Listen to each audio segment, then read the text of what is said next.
Baby Krishna గురించి అనేది చాలామంది క్రౌడ్ ఫండ్ అయితే కలెక్ట్ చేశారు. మ్యాక్సిమం అయితే అమౌంట్ అయితే అరేంజ్మెంట్ అయితే అయిపోయిందన్నమాట. కానీ ఇక్కడ మాత్రము దాదాపుగా 50 లక్షల నుంచి 2 కోట్ల రూపాయలు స్కామ్ అయితే జరిగింది. మళ్ళీ ఆ స్కామ్ ఏ విధంగా జరిగింది, ఎవరు చేశారు, నేను చేయలే అంటే నేను చేయలే అని మాట్లాడుతున్నారు. ఈ స్టోరీ మొత్తం వింటుంటే బ్లఫ్ మాస్టర్ అనే ఒక మూవీ ఉంటుందన్నమాట. దాంట్లో స్కామ్ ఏ విధంగా చేస్తారో, ప్రజల్ని ఏ విధంగా నమ్మించి మోసం చేస్తారో ఇక్కడ పర్టికులర్గా అర్థమవుతుంది.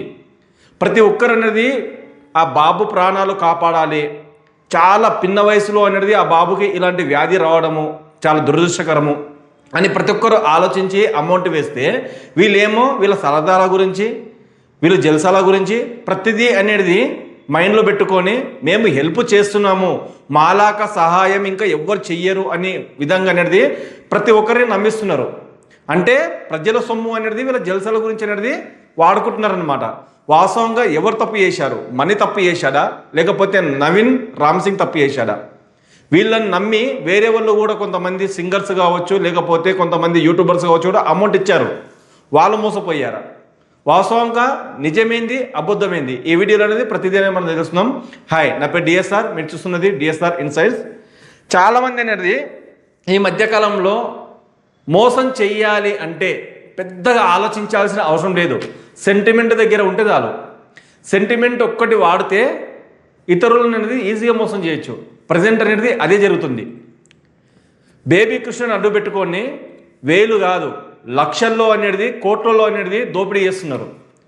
ఇలా చేయడానికి మనసు ఎలా వస్తుందో అర్థం కావట్లా. చాలామంది అరే బాబు బతుకుతే చాలరా బాబు, ఇంత చిన్న వయసులో అనేది బాబుకు ఇలాంటి వ్యాధి రావడం ఏందని ప్రతి ఒక్కరు ఆలోచించి 50,000, 1,00,000, 2 లక్షలు ఇలా వేస్తూ పోయారు. లాస్ట్ టైం కూడా ఒక బేబీకి అనేది రావడం జరిగింది కదా. ఆ బేబీ ప్రాణాలు 16 కోట్లు పెట్టి ప్రతి ఒక్కరూ ఆ పాపని అనేది కాపాడుకోవడం జరిగింది. ఇప్పుడు కృష్ణ విషయంలో కూడా అదే జరుగుతుంది. డబ్బులు అరేంజ్మెంట్ అయ్యాయి, కానీ ఆ బాబుని అడ్డం పెట్టుకొని ప్రతి ఒక్కరు 50 లక్షలు 70 లక్షల కానే ఉన్నారు. 50 లక్షలు 75 లక్షలు కాదు, ఇది బిగ్ ట్విస్ట్ అని చెప్పాలి. 2 కోట్ల రూపాయలు. బాబుకు కావాల్సింది 9.6 CR మాత్రమే. కానీ ఇప్పుడు ఇంపాక్ట్ గురు ఉంది కదా, ఇంపాక్ట్ గురువులు అనేది ఒక స్కానర్ అయితే ఓపెన్ చేశారు. ఎవరైనా ఫండ్ చేస్తే అక్కడ డైరెక్ట్ అనేది చేయొచ్చు. కొంచెము స్కానర్ అనేది బ్లాక్ కాదు, ఓల్డ్ కాదు, అమౌంట్ ఎవరైనా వేసేటోళ్ళు ఉంటాయని ఉద్దేశం దగ్గర ఇంపాక్ట్ గురు అనేది వీళ్ళు కాంటాక్ట్ అయ్యారు. Okay done. ఎంతవరకు లిమిట్ పెట్టాలి అంటే 9.6 lakhs వరకు CR వరకు అనేది లిమిట్ అయితే పెట్టడం జరిగింది. తీరా చూస్తే 11.6 CRకి వెళ్ళిపోయింది. ఎందుకంటే వీళ్ళకి కావాల్సింది ఎంత? 10 కోట్ల వరకులనే. ఆ 10 కోట్లు వదిలేసి 11,60,00,000 ఎందుకు వెళ్ళిపోయింది అంటే ఇక్కడ స్కామ్ చేస్తున్నట్లే కదా. తర్వాత అనేది ఈయన డబ్బులు మళ్ళీ వసూలు చేసుకుంటున్నాడు. నవీన్ అనేది పర్సన్స్ దగ్గరికి పోయి, ఎవరైతే ఫాదర్ ఉన్నాడో కృష్ణ వాళ్ళ ఫాదర్ దగ్గరికి పోయి, ఈ అమౌంట్ నేనే ఇప్పించాను, నాకు అమౌంట్ రిటర్న్ ఇవ్వు, ఇది వేరే వాళ్ళకి ఇవ్వాలి, వేరే అవసరాలు ఉన్నవి, ప్రమోషన్స్కి అవసరం ఉన్నాయి అని డబ్బులు మళ్ళీ రిటర్న్ తీసుకుంటున్నాడు. ఇప్పుడు పల్సర్ బండి రమణ కూడా ఆయన కూడా అమౌంట్ ఇచ్చాడు, ఆయనకు తోచిన సహాయం చేశాడు. చేసిన తర్వాత అనేది నవీన్ వెళ్ళి ఆ అమౌంట్ మళ్ళీ రిటర్న్ తీసుకున్నాడు. నేనే దొరికొచ్చాను, ఈ అమౌంట్ మళ్ళీ నాకు తర్వాత ఇవ్వాలి అని ఫస్టే కమిట్మెంట్ చేసుకున్న తర్వాత ప్రమోషన్స్ ఉంటాయి, అవి ఉంటాయి, ఇవి ఉంటాయని అప్పుడే 10 లక్షల నుంచి 12 లక్షలు దుబ్బేసిండు. దాంతోపాటు వచ్చేసి రాయల్ మేకర్ రమణ ఆయన దగ్గర కూడా అనేది డబ్బులు తీసేసుకున్నాడు. అంటే ఆయన ఇచ్చిన డబ్బులు పేరెంట్స్ దగ్గర వెళ్ళి తీసుకున్నాడు.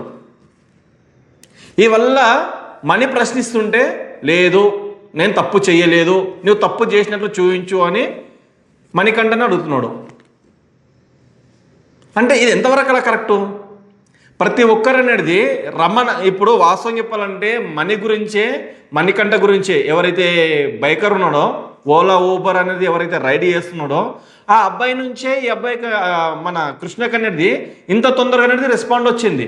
వాళ్ళు అంతకుముందు నుంచే ప్రయత్నం చేస్తున్నారు, ఎవరైనా హెల్ప్ చేస్తారేమో చూద్దాము, దేవునిలాగా వచ్చి ఎవరైనా హెల్ప్ చేస్తే వాళ్ళకి అనేది మేము జీవితాంతం రుణపడి ఉంటాము అని కృష్ణ వాళ్ళ పేరెంట్స్ అయితే ఆశిస్తున్నారు. కానీ మణికంఠ నుంచి అనేది ఇంత పబ్లిసిటీ అయింది. ఇది చూస్తేనేమో స్క్రిప్ట్ లాగా అనిపిస్తుంది. తిరగడానికి అనేది మణికంఠ తిరగడానికి నేను 3 lakhs ఇచ్చాను, ఆయన డబ్బులు ఎక్కడివి? అని మళ్ళీ నవీన్ మాట్లాడుతున్నాడు. ఈ మణికంఠ కూడా ఒక వీడియో రిలీజ్ చేసిండు, ఇదల్లా స్క్రిప్టే, అయితే ఏమైంది బాబుకి అనేది ఇప్పుడు హెల్ప్ అవుతుంది కానీ మళ్ళీ మాట్లాడుతున్నాడు. అసలు ఎవరిది నిజము ఎవరిది అబద్ధము? అంటే డొనేట్ చేసిన వాళ్ళు పిచ్చోళ్ళ? వీళ్ళు ఇలా చేస్తూ పోతుంటే రేపటి నాడికి ఇంకా చాలామంది ఉన్నారు, వీళ్ళు ఒక్కరే కాదు ఇంకా చాలామంది ఉన్నారు. ఆ చాలామందికి అనేది ఎఫెక్ట్ పడుతుంది. వీళ్ళు బాగానే ఉంటారు, ఇప్పుడు ఎంత 50 లక్షలు, కోటి రూపాయలు, 2 కోట్లు, అది వేరే విషయము, తీసుకుంటారో బయటపడిపోతారు. కానీ నెక్స్ట్ టైం అనేది SMA వ్యాధి దగ్గర కావచ్చు, వేరే వ్యాధుల దగ్గర కావచ్చు, చిన్నపిల్లలు ప్రాణాల దగ్గర పోరాడే వాళ్ళు చాలామంది ఉన్నారు. అలాంటి కుటుంబాలకు హెల్ప్ చేయాలంటే ఎవరు ముందరకు వస్తారు? ఒకవేళ వచ్చినా కూడా ఇంత మొత్తంలో అనేది డొనేట్ చేస్తారా? నమ్మకం ఉంటుందా? ఎవరైతే జెన్యున్ పర్సన్స్ ముందుకు వచ్చి పలానా పిల్లలకు అనేది ఈ విధంగా అనేది వ్యాధి వచ్చింది, మీ అందరూ అనేది డొనేట్ చేస్తే ఆ పాప ప్రాణాలు కావచ్చు, బాబు ప్రాణాలు కావచ్చు, బ్రతికించుకోవచ్చు అనే ఒక ఉద్దేశం దగ్గర జెన్యున్ పర్సన్ ముంగడికి వచ్చి డొనేట్ రూపంలో అడిగితే వాళ్ళను కూడా సేమ్ ఇదే విధంగా అనుమానిస్తారు. ఇంతకుముందు అనేది నవీన్ అదే విధంగా చేసిండు, మణికంఠ అదే విధంగా చేసారు, మీరు కూడా చేయరని గ్యారంటీ ఏముందంటే అప్పుడు ఏం సమాధానం ఇచ్చుకోవాలి? అంటే మీ నుంచి అనేది వేరేలో కూడా అనేది చెడ్డ పేరు వస్తుంది. అది మీకు అర్థం కావట్లా. నవీన్ మాత్రం ఒకటే అంటున్నాడు, నేను తప్పు చేయలేదు, తప్పు చేసినట్లు చూపించు మణికంఠ అని మాట్లాడుతున్నాడు. ఒకవేళ నీవు తప్పు చేయలేవు, తప్పు చేయకపోతే కృష్ణ వాళ్ళ పేరెంట్స్ దగ్గరికి వెళ్ళి మాట్లాడవచ్చు కదా, కృష్ణ వాళ్ళ తల్లిదండ్రుల దగ్గర ఒక వీడియో చేసి పెట్టొచ్చు కదా. ఏదో ఎప్పుడో మాట్లాడించిన వీడియో ఇప్పుడు నువ్వు అనేది వీడియోలు అనేది వైరల్ చేస్తుంటే ఎవరు నమ్ముతారు? ఎవరు నమ్మరు కదా. మణికంఠ కూడా అనేది అదే, ప్రతి ఒక్కరికి అనేది. ఇప్పుడు నేను మణికంఠ ఏమంటున్నానంటే, నేను అడిగేది ఒకటే, 9,60,00,000 అనేది ఇంపాక్ట్ గురువులు అనేది మేము పెట్టించాము స్కానర్కి. ఇప్పుడు దాన్ని 11.6 crores అనేది ఏ విధంగా ఎక్స్టెండ్ చేశారు? ఎవరికి చెప్పారు? పేరెంట్స్కి చెప్పారా? పేరెంట్స్ కూడా చెప్పలేదే. పోనీ మణికంఠ అనేది ఇంతగానో హార్డ్ వర్క్ చేస్తున్నాడు, తన దగ్గర షేర్ చేసుకోవాలి కదా, ఆయనది కూడా షేర్ చేసుకోలేడు. తర్వాత అడిగితే లేదు, వేరే బాబుకి అనేది మనం డొనేట్ చేద్దామన్నాం కదా 2 కోట్ల రూపాయలు, ఎవరో ఆ బాబు కూడా తెలియదు. 2 కోట్ల రూపాయలు డొనేట్ చేద్దాం అనుకున్నాం కదా, సో అందు గురించి నేను అమౌంట్ అనేది పెంచిపించాను, డాలర్ రేటు పెరిగింది, అమౌంట్ అనేది ఎక్కువ వస్తే మళ్ళీ ప్రాబ్లం అవుతామని ఒక ఉద్దేశం దగ్గర నేను అనేది 11,60,00,000 అనేది నేను పెంపించాను స్కానర్ని అని మాట్లాడుతున్నాడు. అదే విషయం అనేది పేరెంట్స్ పక్క నిలబడి నేను చేసింది తప్ప, ఇంతగానం హార్డ్ వర్క్ చేసింది ఇలాంటి అవమానాలు పడడానిక అని ఒకసారి మాట్లాడిస్తే ఏమవుతుంది? సొత్తు అయితే ఏం పోదు కదా. కానీ ఇక్కడ మాత్రము బ్రెయిన్ యూజ్ చేసి, ఇంతకుముందు కూడా నవీన్ రామ్ సింగ్ మీద చాలా ఎలిగేషన్స్ ఉన్నాయి. ఎందుకు అంటే ఇప్పుడు తార్ అమ్మేసి ట్రీట్మెంట్ చేయించి నీకే హెల్ప్ చేయనీకే అంత అవసరం ఏమని చెప్పండి? ఎవరైనా తార్ అమ్ముతాడా? ఇల్లు అమ్ముతాడా? ఇది పెద్ద స్కాము. ప్రతి ఒక్కరిని నమ్మించి స్కామ్ చేయాలని ఒక ఉద్దేశం దగ్గర, అరే పోరాడంటే ఇలా ఉండాలి రాబాయి, ఇల్లు అమ్మేసిండు, కారు అమ్మేసిండు, ప్రజాసేవ చేస్తున్నాడు, ఎవరికైతే ఆపద ఉందో వాళ్ళని అనేది ఆదుకుంటున్నాడు అని ప్రతి ఒక్కరు అనేది సానుభూతి పొందడానికి మాత్రమే ఇలాంటి డ్రామాలు ఆడిండు. ఇది క్రిమినల్ బ్రెయిన్ అంటారు దీన్ని. ఇలా వాడుకొని డబ్బులు సంపాదించుండు, మళ్ళీ తర్వాత కారు ఎట్లా కొన్నాడు, వేరే తారు ఎట్లా కొన్నాడు? ఎందుకంటే మనకి నిజమేంది అబద్ధమైందో మనం తెలుసుకోవాలా. ఇక తీరా చూస్తే బాబుకు ఆపరేషన్ అవుతుందా కాదా అంటే 100% అనేది ఆ బాబుకు అనేది ఇంజెక్షన్ జరుగుతుంది, సేఫ్. ఎందుకంటే అమౌంట్ అనేది అడ్జస్ట్మెంట్ అయిపోయింది. చాలామంది అనేది డొనేటర్స్ అనేది అమౌంట్ వేసేసిర్రు, ఆ బాబుకు కావాల్సిన ఇంజెక్షన్కు కావాల్సిన డబ్బులు అనేది వచ్చేసినాయి. కానీ ఇప్పుడు లొల్లి ఏంటంటే వీళ్ళిద్దరు తలబడుతున్నారు, లేదు నేను తప్పు చేయలేదు, 50 లక్షలు నేను మోసం చేయలేదు, 70 లక్షలు నేను మోసం చేయలేదు, 2 కోట్లు నేను మోసం చేయలేదు అంటే పర్టికులర్గా కనిపిస్తుంది. మనీ అయితే పర్టికులర్గా చెప్తున్నాడు, లేదు 100% మోసం జరిగింది, ఇక్కడే కాదు ఇంకా చాలా ప్లేసెస్లో కూడా మోసం చేశారని మాట్లాడుతారు. చాలామంది యూట్యూబర్స్ కూడా ఇదే చెప్తున్నారు.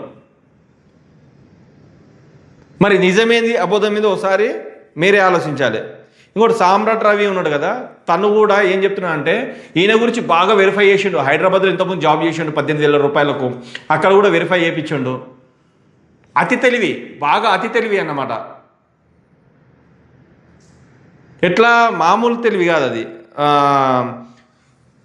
దొంగ లెక్కలు చెప్పడము, అంటే నవీను దొంగ లెక్కలు చెప్పడము, చెప్పిన మాట వినకపోవడము, ఇలాంటివి చేసేటివాడు. వైజాగ్ విజయనగరం యూత్ కూడా అనేది ఇతని పైన ఫుల్ ఫోకస్ పెట్టింది. డబ్బులు ఏడుకుపోయినాయి, బాబుకు సంబంధించిన డబ్బులు ఏడుకుపోయినవి అని మాకు చెప్పాలి, మాకు లెక్కలు చెప్పాలి, ఎక్కడెక్కడ ఖర్చులు చేశారు. ప్రమోషన్స్కు బాబు ప్రాణాలు కాపాడడానికి ఇన్స్టాగ్రామ్స్ లేకపోతే యూట్యూబ్లో ఎవరైతే ఇన్ఫ్లుయెన్సర్స్ ఉంటారు కదా వాళ్ళకు డబ్బులు ఇచ్చి ప్రమోషన్ చేయించిందట బాబు ప్రాణాలు కాపాడనికే. ఈ అమ్మ ఇది ఎక్కడిదో నాకు అర్థం కాలేదు. ఒక పిల్లోడు ప్రాణం కాపాడనికే చాలామంది ముందుకు వచ్చి ఆ పిల్లోడికి హెల్ప్ చేయండి, మీకు తోచిన సహాయం చేయండి. స్కానర్లు ఉన్నవి, ఇంపాక్ట్ గురు స్కానర్ ఉంది, ఫాదర్ది మదర్ది స్కానర్ ఉంది. వాళ్ళు లేకపోతే డైరెక్ట్ వెళ్ళి కలుస్తామన్నా కూడా పలానా అడ్రస్కి వెళ్ళండి అని డైరెక్ట్ చెప్తుంటే వీళ్ళు డబ్బులు తీసుకొని రూపాయ 2 రూపాయల 12 లక్షలు తీసుకొని ప్రమోషన్ చేసిరంట. ఇప్పుడు ఏ తల్లిదండ్రులకైనా కూడా ఏముంటుందంటే మీకు ఒక 10 కోట్లు కావాలి, దాంట్లో ఒక నాకు ₹1 కోటి అనేది నేను తీసేస్తున్నాను, మీకు అవసరం లేదు, మీకు 10 కోట్లు వస్తున్నాయి కదా గమ్ము ఉండండి అని చెప్పేస్తారు. వీళ్ళది అదే కాన్సెప్ట్. అందుగురించి వాళ్ళు గమ్ము ఉన్నారు. ఎందుకంటే మా బాబు బతుకుతే చాలు, వాళ్ళు ఎంత తింటే మాకు అవసరం లేదు, ఇంజక్షన్కి తగ్గ డబ్బులు వస్తున్నాయా లేవా, ఇది మాత్రం ఆలోచించి వాళ్ళు అనేది గమ్ము ఉన్నారేమో. బట్ ఇప్పుడు అనేది వాళ్ళపైన తల్లిదండ్రులు కృష్ణ వాళ్ళ తల్లిదండ్రులలో కూడా ఎలిగేషన్స్ వస్తున్నాయి. మీరు కూడా మోసం చేస్తున్నారు, ఆ పిల్లని అడ్డం పెట్టుకొని మీరు కూడా అనేది డబ్బులు తీసుకుంటున్నారా అని ఎలిగేషన్స్ వస్తున్నాయి. కాబట్టి వాళ్ళు కూడా స్పందిస్తున్నారు. చాలా వీడియోలు అయితే వాయిస్ రికార్డులు కావచ్చు, వీడియోలు అయితే బయటకు వచ్చినాయి. నేను నెక్స్ట్ వీడియోలో అనేది వినిపిస్తాను. అసలు ఏంట్రా శవాల మీద డబ్బులు ఏరుకోవడం అంటే ఇదేనా? చేతనైతే హెల్ప్ చేయాలి, లేకపోతే గమ్ము ఉండాలి.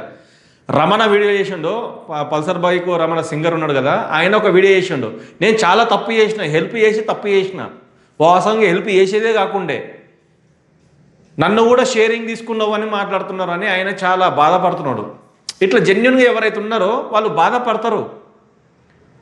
ఒక్కరు చేసిన తప్పుకు అనేది అందరు అనేది ఇజ్జత్ తీసుకోవాల్సిందే. సో వాస్తవంగా అనేది నవీను మోసం చేసింది 50 లక్షలు 70 లక్షలు కాదు, 2 కోట్లకు పైగా. ఇది మాత్రం 100% వాస్తవము. కావాలంటే మెల్లమెల్లగా వీడియోలు రిలీజ్ అయితే మీకే అర్థమవుతాయన్నమాట. బాబు కావాల్సింది 9,60,00,000 రూపాయలే. ఇంపాక్ట్ గురువులో 11,60,00,000 అనేది స్కానర్ని ఎందుకు అనేది అప్గ్రేడ్ చేయించిండు. ఇవల్ల విషయాలు అనేది బయటికి వస్తాయి. నెక్స్ట్ వీడియోలో మనము మాట్లాడుకుందాము, ఓకేనా? ఈ వీడియో పైన మీ అభిప్రాయాన్ని కామెంట్ రూపంలో కామెంట్ చేయండి. ఇలాంటి తప్పులు జరగకుండా అనేది చూడాలంటే అది కేవలం డొనేట్ ఎవరైతే చేస్తున్నారో రూపాయి కూడా చాలా విలువైనదే. రూపాయి వేసే ఒక్కొక్క టైంలో అనేది రూపాయి కూడా చాలా అవసరం పడుతుంది. ప్రతి రూపాయి వేసిన కూడా డొనేటర్ కాబట్టి వేసేవాళ్ళు అమౌంట్ వేసేవాళ్ళు అసలు ఎవరికి వేస్తున్నాం అమౌంట్? తల్లిదండ్రులకు పోతున్నావా, లేకపోతే ఇంపాక్ట్ గురుకు పోతుందా, ఎవరికి పోతున్నాయి, వేరే మధ్యలో ఉన్న స్కామర్కి పోతున్నాయా చూసుకొని అమౌంట్ అయితే డొనేట్ అయితే చేయండి. ఇంకొక మంచి వీడియోలో మనం కలుసుకుందాం. అప్పనుకుంటాను. జై హింద్.